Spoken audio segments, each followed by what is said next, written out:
First of all, Mr. Tahir Nihad, I'm very thankful and grateful to you that you have taken your important time and to come to my podcast. It's been a pleasure, and it is always an honor to have a conversation with you. Thank you, Shahzad. Thank you very much. Thank you for having me. And I hope that this discussion is going to be the interesting one, because I think we have been talking a lot privately, but this is going to be the first formal conversation with you. And let's hope that we are able to convey some good messages to the listeners and viewers. And at the same time, when we leave from this meeting, we are going to get something as a learning for us too. That is great. Life is always for me a learning hub, so I am always learning, and especially from you, it's a great honor, as I said to you. Thank you. So my first question is to you: that how did your journey of an entrepreneur has started? As I know, you have worked in a retail and you work in a real estate, and now you again doing completely different in a IT field. So could you elaborate that for me, please? I think, Shahzad, there are certain things basically before we jump to the actual answer. I think there is certain background for everybody, and that is unique. But I would like to generalize a little bit about people's journey into becoming businessman, or in our new lingo, entrepreneur. I think the people, the way they are raised and nurtured in their families, is something which greatly impacts their goals and what they want to achieve in their life later, once of course they become adults. For me, believe you me, I mean, where I was raised, and the situation I was raised in was such that we had no clue that where life was taking us. And especially talking about me, I was a kind of whimsical person who would like to jump into each and everything I would, feel curious about. And but luckily enough, what happened was that in 1998, I got a chance to travel to Abu Dhabi, and this was the place actually where my actual entrepreneurial journey started. And the first job which I got was after 9 months of, continuous struggle. And this struggle was, to me, was kind of challenge of revival, because I had, I think, a lot of lackings then, which I thought that I had to, quickly fill in, and then prepare myself for what I was confronted with. And that's what I did, and it took about a year for me to prepare myself for that job. And I got a job, which was a good job indeed. And as a beginner, the salary was good. But I did not stay with that job more than 15 days, and I left the job. Because I thought that, each and everything you do in life should be having, something through which you learn. And if, I was a person who would feel that if I'm stuck in something, I would like to leave it, and whatever cost I have to pay, I would not care about that. And that's exactly what I did. I left the job, and then I came back to Pakistan, spent some time here, and then I started my first business, which was the internet cafe, which I started in, I think it was 99 or 2000, and it was Walk in Pakistan. Which I would not call it a success, but because it was first formal business which I did, and I almost invested, all my energies and whatever money I could, lay my hands on, including, the loans from friends and family. But after a year, the business was just so. I mean, it was not successful. It was not a failure also. But then I got the invitation from my brother-in-law to go back to, or come back to Abu Dhabi, and then start a business together, which we did. and it was 2000 or 2001, and you're familiar with that, and it was a huge success. I would not, you see, say that it was because of me. I think it was greatly because of my brother and his contacts and his know-how in that particular business. But I did, you see, my bit, and we were successful, luckily. But to me, you see, business becoming successful or business becoming rewarding, or you see, giving you a lot of money or producing a lot of money was not, you see, I would call a success. To me, success was this complete, I would call the complete satisfaction inside my heart and my soul that whatever I'm doing is what I'm meant to do. And I knew exactly that I was not meant to do what I was doing. Yes, I wanted to earn some money. I did earn some money, and then I left for UK, where for the very first time I met you. You see, I did whatever I did there, and then I came back to Dubai, and you see, indulged myself into so many different businesses. And that is exactly what I'm doing till date. Probably it's been 2 years that, you see, I started a company in research and development where we are producing, not producing, but we are trying to invent something. And I think that was exactly what I wanted to do since my childhood. So I would call this business as a business of my own choice and own liking. And I would say that this is something which I can stick to forever. Rest of the businesses, you see, whatever I did or whatever I'm doing because I thought that those businesses can be helpful for me to, let's say, evolve wherever I was, or I can help through those businesses, and I can extend this help to others, which, you see, I somehow think that is built in me, that I would like to support the youngsters, especially Pakistani youngsters. So that's about it. I mean, it's a long story. If you would like to indulge in the story, it can actually consume your whole interview. But I think, in a nutshell, my journey was something which I would say that I wanted to reach to a point where I'm satisfied. At least today, I can tell you that whatever I'm doing, especially in research and development, is something which I'm greatly satisfied with. And I think that's what I would call success, because whatever you produce as a result should not be the measure for your success to be elaborated. It's very impressive, and I believe you had a lot of ups and downs in your entrepreneurial career. Believe me, I love ups and downs. So it's very impressive. My second question is to you: that as your childhood, did you ever thought that you will be very successful? As I said, Shahzad, you see, success never meant the same as it did for others. In my case, to me, success was where I felt satisfied. And sometimes, believe you me, that I did some ventures, or there were some, let's say, tasks which I thought that I should be doing, and then I did them. And for everybody else, it was a great failure. To me, if I had gotten myself to a level of that satisfaction which I thought that I required, I called it success. And that's why, since my childhood,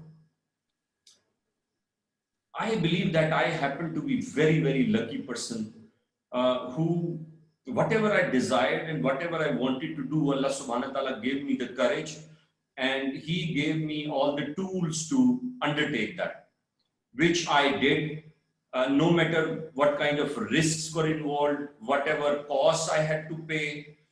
And I think one thing is very important when it comes to taking risks, because business, or your entrepreneurial journey, as we call it nowadays, is all about, your capacity to take risks, and your capacity to take risks, and then on top of that there is another tier, your capacity to envision that how that risk is going to be interpreted for you. You understand? And that interpretation is your own interpretation. Probably it is not the similar interpretation which everybody else is doing. To me, because I never thought that if I would earn a lot of money from a business, that is success. So honestly, when I was a child, my demeanor or my disposition was exactly how it is today. It is just that I have matured a little bit. I have learned some lessons from life. I have somehow gathered the information probably which is required most of the time for you to undertake so-called big challenges. Otherwise, to me, success was not getting to the money. Success was getting to the satisfaction. And believe you me, this satisfaction was with me from day one. I cannot remember a single day, even business was failing or it entirely failed or business was successful and it was earning a lot of money. To me, success was, how do I feel here? And whenever I felt satisfied, no matter what was the situation, I declared myself successful in that particular task or in that particular business. So it means you are a pessimistic person and you want to be more fulfilled rather be empty in your heart. Optimistic. Is that what you mean? Greatly optimistic. I mean, I still remember there was a friend of mine who once used this phrase, brutally optimistic. And I think I am brutally optimistic. And I think that is just one thing which kept me afloat wherever I was, whatever I did, or whatever I'm doing. And I believe that the people with optimism can never be drawn. They are born to stay afloat, and even when they are dead, I think because they leave this legacy of optimism behind. Thus, I believe that even after they depart, they stay afloat. Okay, again, I have another question for you. What will you advise to, generation like us or a younger generation, if they hit the bottom in their life, how would they should turn around the situation?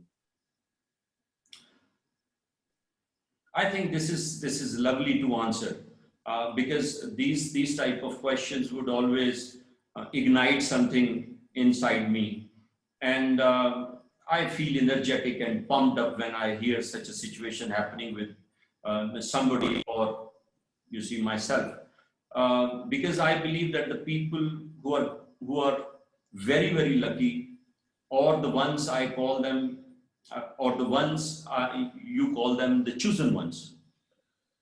How those people are chosen ones who would hit the bottom. This is analogy which I think once understood, it can change anybody's life and anybody's perception about things forever. Now I would give you a certain, hypothetical situation I would create for you and the audience, and especially the youngsters listening to us. Just imagine that if a person who has lived a wonderful life, like Buddha, and whenever this comes to a situation where people, for their greater part of their life, up to their adulthood, they have lived a wonderful life. Buddha is the greatest example for that, because he, I think, was in his 20s when he was first taken out of his palace. And look at this person that he has never seen the outside world. He has lived in probably the most luxurious life one can imagine then, because that is what his father was trying to provide to him.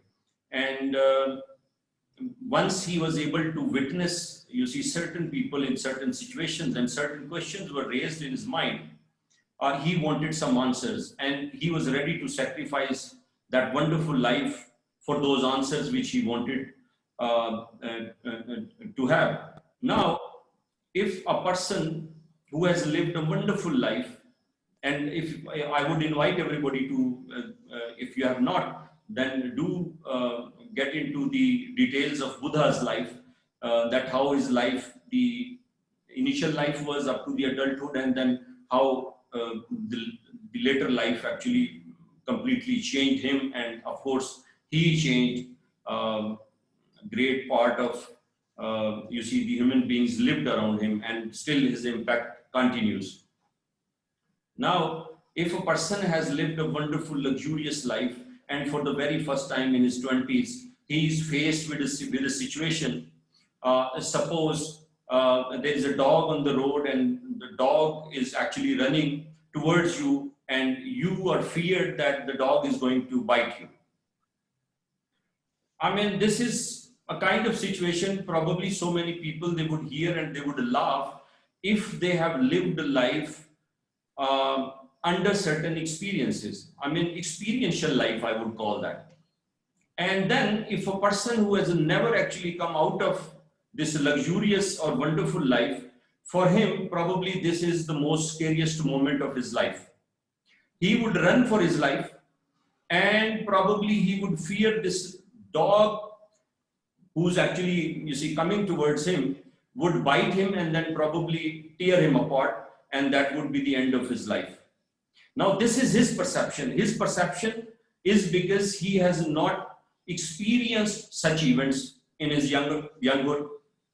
And just because of this lacking, he might, because you see, dogs, the people who know, dogs normally once, I mean, first of all, there are types of dogs, that which type of dog would actually run after you, and which dogs are going to bark only, and which dogs are going to bite you.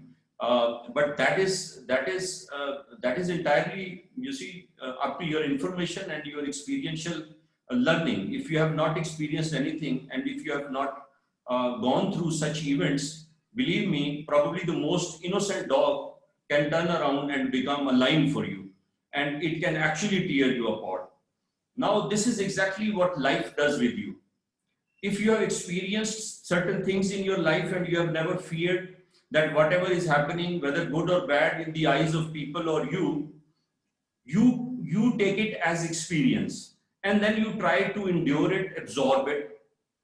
This actually creates a capacity in you, and that capacity is something which you are going to utilize in your later experiences, or such or similar experiences. But now, because you are carrying certain experiences about similar situations, hopefully you are going to act better and perform better and get the better results. Now, the people who have hit the rock bottom, I think if that is what they think, I would like to tell them that there is no bottom in life.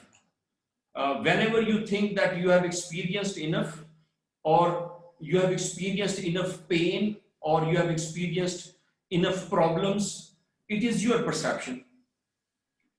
It is a matter of you digging a little deep, going into people's life and finding and comparing yourself to them, and then only you would realize that you actually have not even seen the shred of pain which people, they not only endured, but they continue to endure in different parts of our own society and rest of the world. And then through those experiences, they became better people. They learned their lessons, and you see, somehow those experiences made them tougher, made them more, you see, more absorbent, made them more gritty, made them more brave, made them resilient, made them, you see, inviting all those challenges which rest of the people would actually afraid to even confront. Now, I would ask you, if this is the situation and if this is true, and I think every human being with a little logic can understand that this is how we all evolve. If you look at a boxer's life, if you don't box enough, you can never become a boxer who's going to box somebody down. You are going to remain a boxer who thinks that I am a boxer. If you want to box somebody down, then you have to evolve to a level which is better than this person. And how would you do that? By boxing more, by getting beaten, by beating people. Of course, in the ring, not outside, but I would say that the people who have the experience of outside boxing or street boxing, I believe that they are better boxers than anybody else, because those are real fights. So these are your fights, the tough times or your tests, and those tests are not there to take you down. Those tests are there to make you ready for the bigger challenges which you are going to confront in your life, in your later life. And because you previously had experienced those similar situations and you somehow came out of them, now this is probably the sign, or this is the herald for you, that next time when you face something like that, you are going to perform better, and hopefully you would succeed in whatever terms you would like to succeed. So there is no bottom in life. First of all, we need to understand that. And no matter what bad or worse situations you are, that situation can be compared with so many people who probably had 1,000 times worse situations than ours, and they survived those situations, they came out of them, and they did miraculous things in their lives. So as I remember, you always used to say this: accept the challenge so you may feel the exhilaration of victory. That's wonderful. I mean, it was General George S. Patton, and there's a history to General George S. Patton in American. He was an American general, and why I liked this quote so much was because this quote alone, this quote changed so much in me. The day I read this quote, I mean, I can recall that it was 1999, and I was in work end, and that college I can still remember. It was called DataNet, and I went there to actually have certain courses. And in lab, there was this picture on which there was Discovery flying, and it was tearing the clouds apart. And down there, one could read this quote. And I looked at this picture, and I felt myself, you see, at the helm of, you see, whatever happened when people, they were conceptualizing or envisioning the Discovery, you see, flying. And then I thought that probably that level of understanding is required for a human being to achieve miraculous things or impossible things, and probably that is what went through all those minds who were behind Discovery's mission. Life is just like that. All the impossibles which seem impossibles will not remain impossibles. Probably something which you or me would agree is impossible, somebody else probably who was born yesterday, after 10-15 years, would claim that this was not impossible. It was just that these people, they lacked the understanding, vision, grit and bravery to achieve such a milestone. And I am the one who's going to achieve that. And probably down the line, 10 years, he would actually turn around and he would tell you, probably we are in our graves by then, but he is there and he is showing the world that the people 15 years, 20 years back, thinking that this is something which is impossible, is now achieved by me. And that is what has been happening since time immemorial. When human being actually they set their foot on earth, that is the moment when it started, and it continues till date. I mean, you go back 100 years, let's not go back 100 years, go back 30 years. And I can tell you that 30 years back, I used to talk with my friends, And we used to talk that there would be times one day, because those days even those landlines were very rare. Only rich people, they had those landlines in the area where I lived. And we would discuss, and we would say that there are people who say that one day people, they would communicate through these phones, and they would be able to see each other no matter where they are sitting. And then we would talk, and we would discuss that there is going to be a mobile phone, because by then we had not even seen mobile phone, which normally we use. But we would talk that, oh, one day these phones are going to be replaced by wireless phones through which people, they would communicate. And then one day, even through those phones, they'll be able to communicate visually. They would be able to see each other. And you see, I think it's Which we are now. 15 years that we are doing that, and it is no more a surprise for us. Yeah, as you know, as you're aware, there's a new innovation will be coming in, which is artificial intelligence. So I believe you have covered my next question, which was a challenge, and I've given you a quote as well. So do you feel, I mean, you have, as you have elaborated and described about yourself, that you had ups and downs. So do you believe that any time you are, I mean, you're ready, or you're always ready for challenges?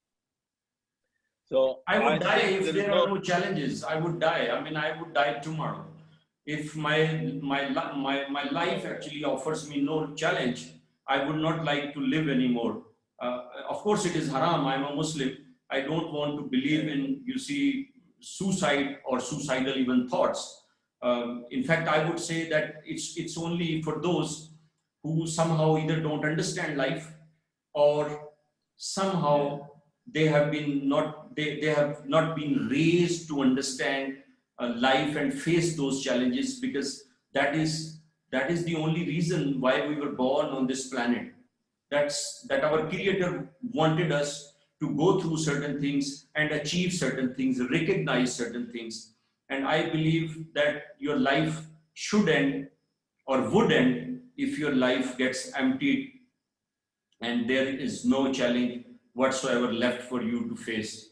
And if you are facing challenges on daily basis, and those challenges are escalating every day, they are being inflated every day, and you are thinking, oh my God, I am getting my challenges being inflated every day, and it's probably because that somebody wants me to go down, then you're wrong. Somebody wants you to face bigger challenges so that you can probably face the ultimate challenge of your unique life. Because every life is unique, and every unique life, to me, has been given an ultimate challenge, an ultimate task to achieve, you see, in our lives. And if your challenges are escalating, you're a lucky person. If you're facing problems, sadness, issues, depression, whatnot, you are a lucky person. Just understand that if you kept walking, and if you remained steadfast, and if you remained focused, and if you understand, or if you understood that life will never give you the light first. It will always give you the dark first, but there is always light by the end of the tunnel. I have walked this tunnel so many times in different scenarios, probably not the ultimate one. I'm preparing myself for that. But I always found light, always, not a single time I just found darkness and darkness and darkness. It never remains darkness. And if we want to understand that, I think the only thing we need to do is do a little bit of pondering over little things which happen in our life on daily basis. Suppose this interview is a new challenge. Yes, And of course it is. And every day you will be faced with new challenges. I ask you, Shahzad, you are a brother to me. I asked you that what do you feel by the end of this interview? Yeah. Do you understand? Can you envision that what kind of feelings you are going to take away? And then you asked me, and I will tell you just now, I'm not a predictor, but I will tell you that when you would leave from this interview, this is the situation which you are going to be having as emotional, your emotional or logical understanding. I can tell you just now. And how one can do that, because through your continuous experiences, you start to first of all understand that how people, they can actually control those things which probably they are entering for the very first time. Because this incident, in this incident, we can call that probably this is, by the way, for me this is not the first experience, but let's assume that it is the first experience for me also. And now if it is the first experience for us, both of us, you tell me, how can we make sure that this experience ends on something positive? There is only one way. If we go back and relate from all those experiences, which for the very first time we entered, and probably we failed or we came out positively, but later on we learned certain things from them, and then we applied them on exercises or events which we were going to be conducting in our future. This event is one of them. Now, because we have matured, we have come to a level where we have gone through, you see, different life events in different scenarios. We can control. That control has been given to us. That, man, don't worry, just enter, just accept this challenge, and then you already have all the preparedness here and here. It's just that you believe in this darkness, that I would enter this darkness, and when I would leave this darkness, there would be just light for me. And you can make sure that. And I tell you, I predict that by the end of this interview, when you leave this interview, you would say, wow, man, I'm great. I did wonderful job. And you see, when I entered, I was a little confused. I was thinking about so many things, and I was thinking, I don't know how it is going to be turning up. And wonderful, I entered, I carried this confidence, and then Allah subhanahu wa ta'ala, you see, took me to the light which I wanted to see towards the end. This is exactly how the life is. Of course, there is a little saying which my brother-in-law always say, you will never win until you begin. So it is a new beginning, it is a new start. And as I want to be consistent and persistent to carry on this, as you know, I like networking with people, so I will carry it on. It's not the subject that I started to make money. It is like a kind of a passion for me. Wow. To network with the people. Wow, that's great. That's not about great. money. To just start something. Things which you do for your passion or with your passion, those things, they can never leave you without this reward which you wanted to have, because your passion was behind whatever you did. And when people, they are after materialistic milestones, I think to some extent that is also fine. Materialistic milestones should also be there, but even when you are trying to achieve your materialistic milestones, put your great passion behind that, and try to, let's say, drive yourself, or probably try to sort yourself out towards something which you think is going to earn me material, but this is something where I am going to be passionate also, because this is in me. I want to do it. I want to explore it. And this is something which satisfied my inner self also. This is something which I would suggest to every human being on this planet, that if you would like to do something and you are passionate about it, you are not only going to win, you are not only going to become successful in that particular thing.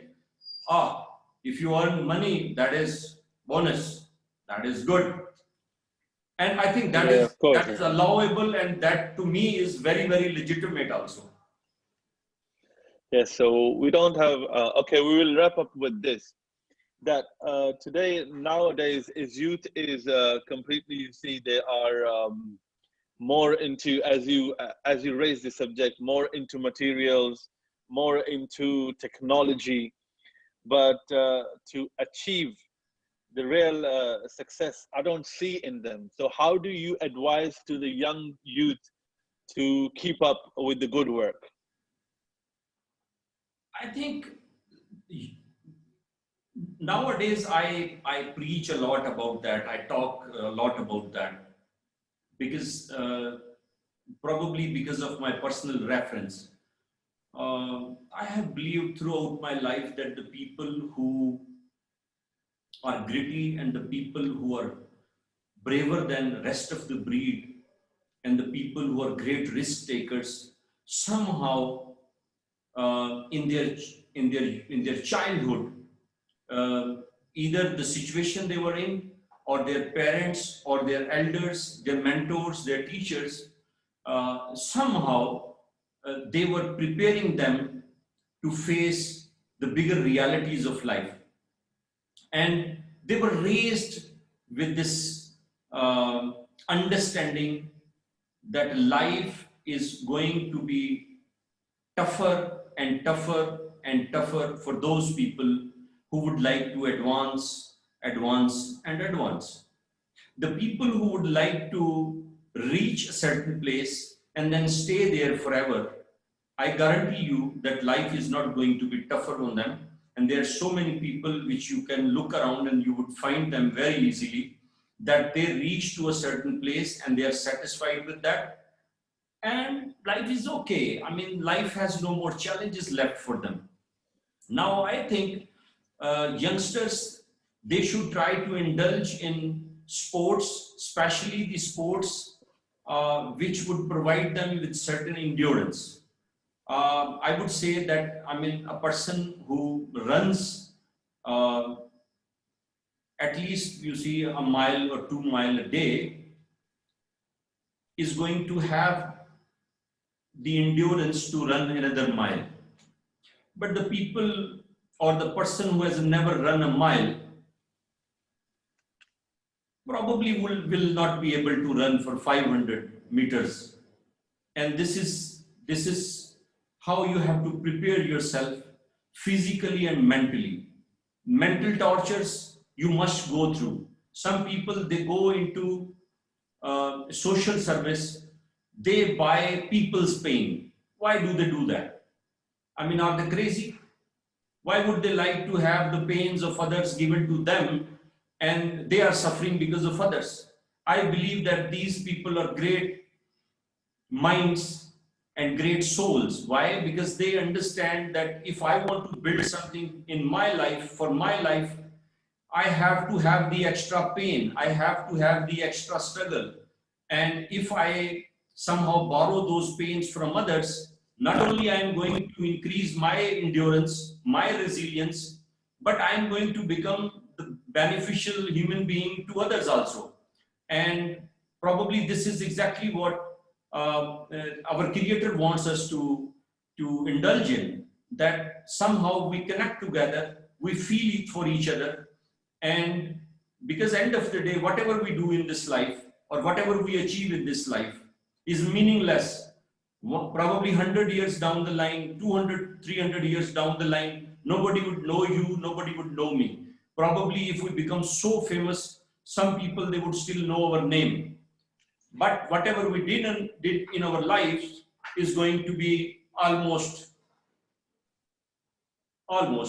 I said almost because probably tomorrow you invent something which remains there for 1,000 years or 100,000 years. But for most of the people, taking as an example, this is what happens with most of the ordinary people. Now, what is important is that whatever we leave as a legacy is something which people follow or if they don't follow.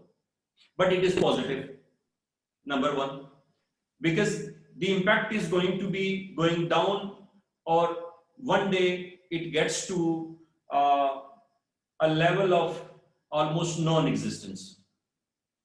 Now, what is it which we do today, which is meaningful for us? Everything through which we become more resilient. Number one, the people who hear people, like you are talking to me, you are trying to understand from my experiences, and you want other people also to listen to what I have to say and probably learn something from my experiences. There are very few people who would be able to learn from others' experiences. Or probably there comes a time in your life when you have become wise enough to take examples from others and then learn from them. Most of the time we would learn from our own experiences. Now, you see, some safe experiences can be done. Like, I believe that all the human beings must exercise. They must do some physical activity all the time because this increases your physical endurance. You must try to uh, outrun your own expectations all the time, physically and then mentally also. How do you do that mentally? I mean, you put up challenges. Suppose you think that you cannot remember 5 names. If 5 people they come to you and they meet you and you cannot remember them, you put up a challenge to you or to your brain that now I'm going to be trying to remember 50.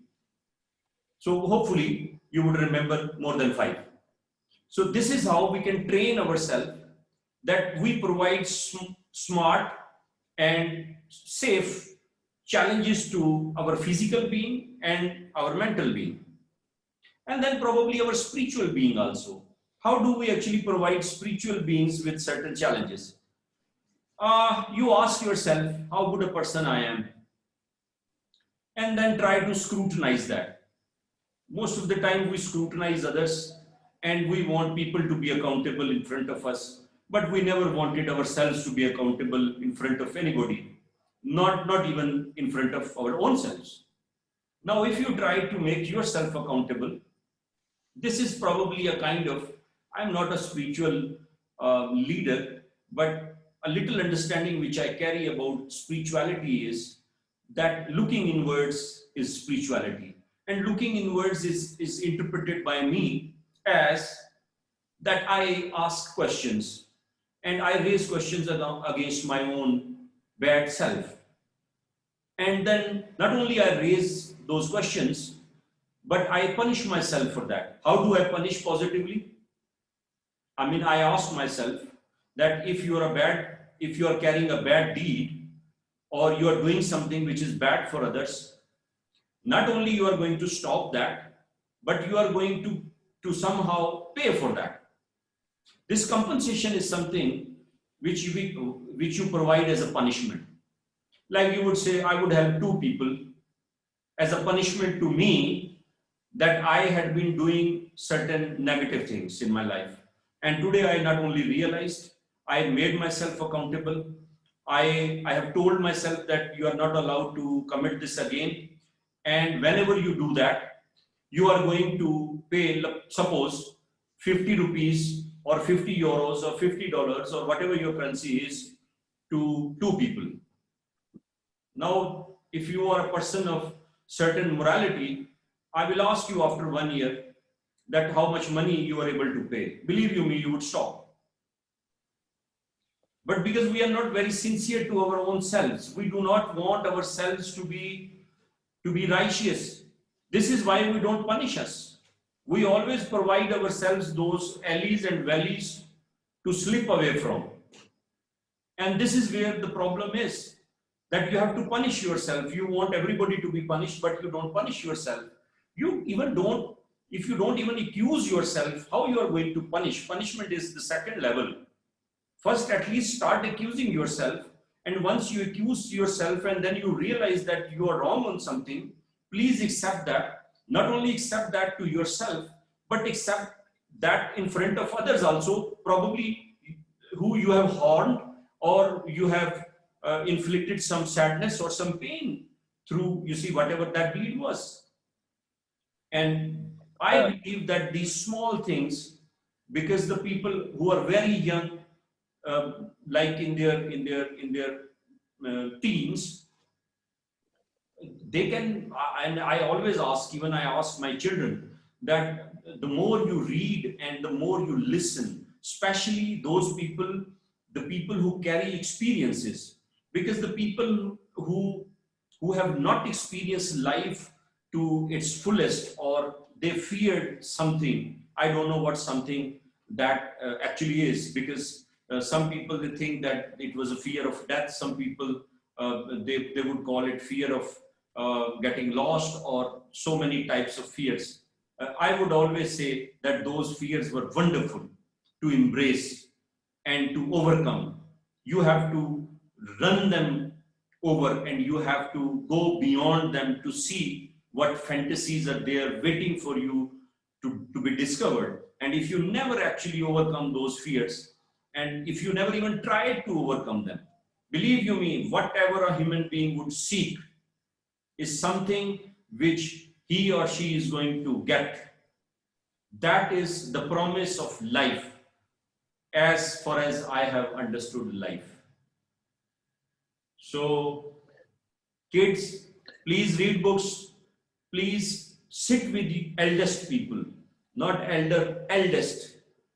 The more elder, the better. The more experienced, better. Especially those retired people who are done with their lives, and they are waiting for their children and those young men to sit with them. If you think that you are going to waste your time, I would say that you are wrong, and you are wasting your time without them.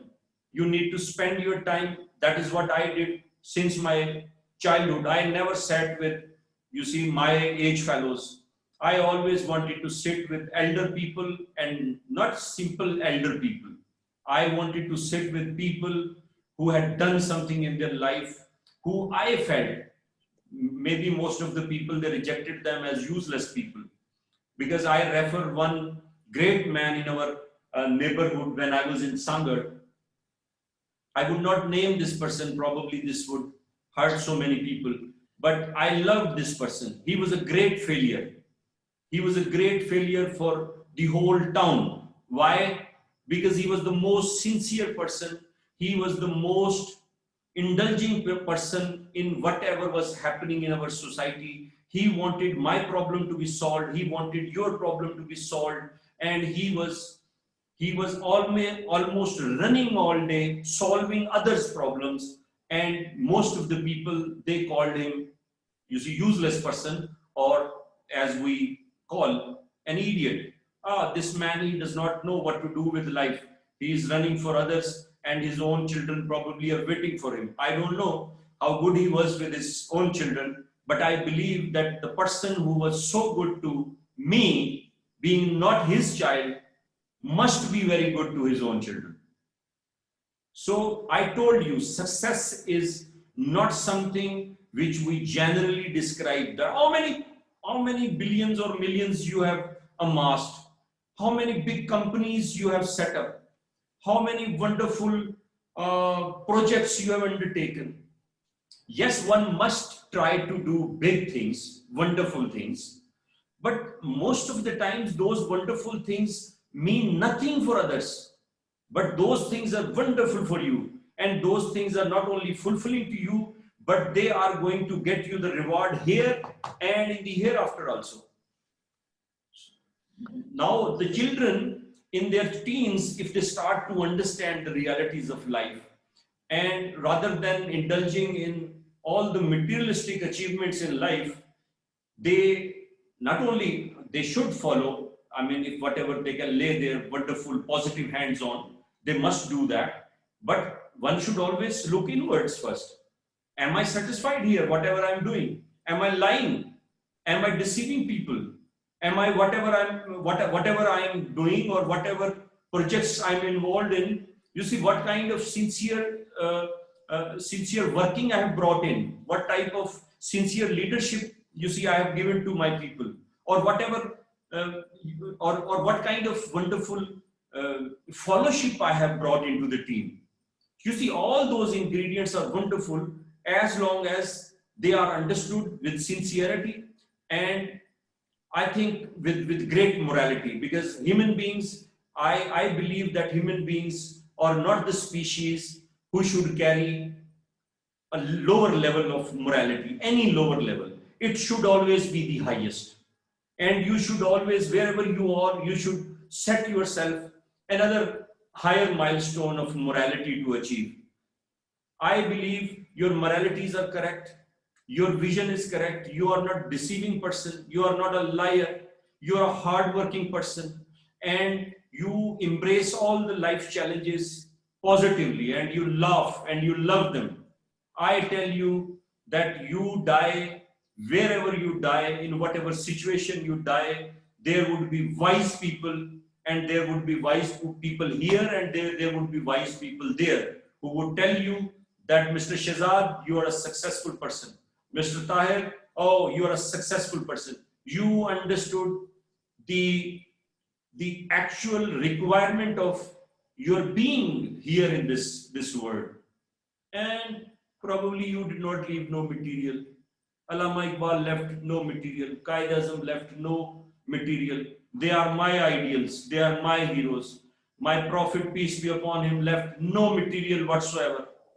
I believe that, you see, when we talk about him, he is the acme of whatever human being can be. If that was what a human being was supposed to be achieving, then he must have left great, you see, estate and a lot of assets for his children and his family, which he did not. He did not even bother to think about them. But what he left was his morality, his character, Sorry to. and his legacy. And that through this legacy, Mr. Shahzad, me and you, brothers, we are brothers. And because of this legacy, we believe that every human being on this earth should be treated justly, and they are all human beings, and somehow we need to embrace each and every human being on this planet and treat them with positivity, treat them with love, treat them with respect, and somehow make them ascend from this level wherever they are and reach to a level of morality first, which at least we or people surrounding us are satisfied. Oh yes, this man who happens to be our brother, husband, son, or daughter, or wife, or mother, sister, whatever. Oh, this person has achieved a certain level, which in our eyes is a big success. That is a success. Thank you very much for the wise words, and your vision is, I respect that. And hopefully there's only less time, and because of the time. So hopefully we will continue this. And I'm very impressed. I'm very impressed the knowledge which you have shared with me, and hopefully I hope it will be envisioned for other people as well. Whatever the best they can take from it and learn from it, because I always learn. Every day is a learning. And you said that especially books always help. You know, I didn't used to read books, but for last 4 years before this pandemic started, so I started reading books. So I have finished few books. I started with Think and Grow Rich, how to win friends and people. This is another great book, and few other books. So Wow, I recommend everybody they should read books. They should read and they should listen, because knowledge is not only a power. Knowledge is a potential power. While we have a time, we should. I recommend everybody, even though in my family I recommend people to read books, increase your knowledge. That's good. Yeah. So that is my message, and you have given a great message for everybody. Thank you. So they can I mean, they can take a message from here, and in the end of the day, it's up to them where they want to take their life. There is one thing which I want to say to you, because the new generation, what it is with them, they're ambitious. They're ambitious, lazy. They have big ambition. I mean, obviously you know, because we live in a world, a lot of us indulge in materialism. So that is not, I'm not going to say it's a bad thing, but they should always see out of the box and envision bigger things, bigger picture, and always help to others.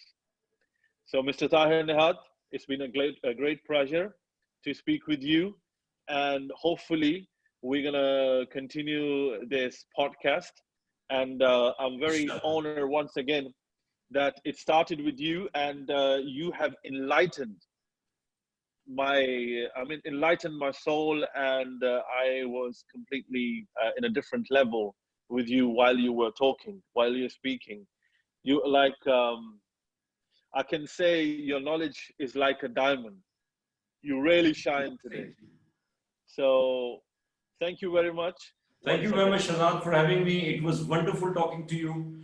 And I think this experience is something which I equally share with you. I am taking away a lot of learning from this discussion. And I wish you best of luck with your life journey and whatever your passions are, and especially the series of programs which you are starting. And I tell you, it is guaranteed for all those people who have heart, who dare to indulge. You have accepted the challenge. Now you will feel the exhilaration. Thank you very much. No problem. Goodbye, and see you Goodbye. soon.